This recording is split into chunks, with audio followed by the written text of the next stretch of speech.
Bonjour et bienvenue à l'invité de Thierry Dim. Nous avons le plaisir d'accueillir ce matin Monsieur Jacqueline. Bonjour Monsieur Lan. Bonjour Monsieur Dim, comment allez-vous?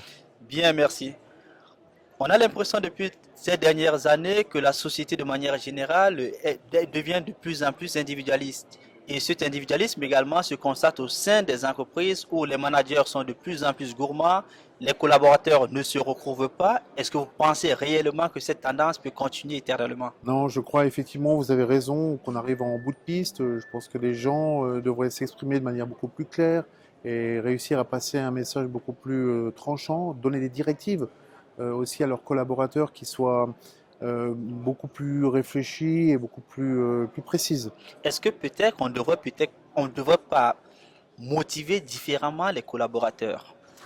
Certainement, vous voyez, quand on se retrouve souvent dans des salles de conférence, il y a cette crainte du manager, et je pense qu'il faut pouvoir libérer ça et demander peut-être une participation un peu plus grande des employés, des collaborateurs, de nouveau en leur donnant des lignes de conduite beaucoup plus claires et précises.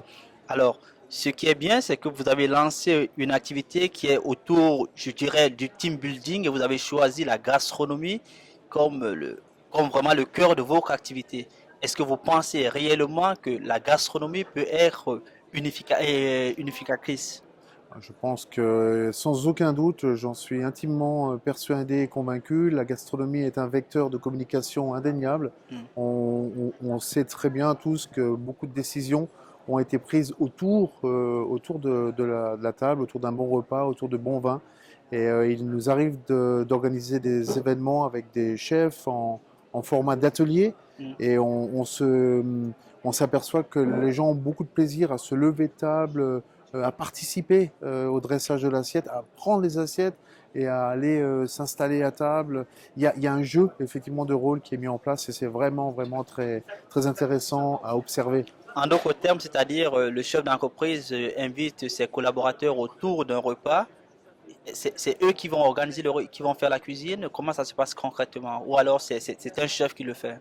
Alors effectivement, les premières parties de préparation sont organisées par le chef et le chef vient faire les finitions devant les convives et les invite à se lever et à mettre les touches finales, la dernière sauce, la dernière pluche de cerfeuil et ensuite de prendre les assiettes et d'aller s'asseoir et ensuite ils peuvent se relever, prendre des photos avec le chef, appeler le chef à leur table.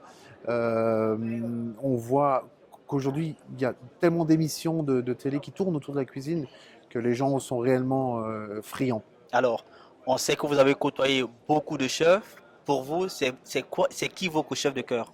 Oh, il y a tellement de chefs que j'aime, que j'apprécie, que je vénère.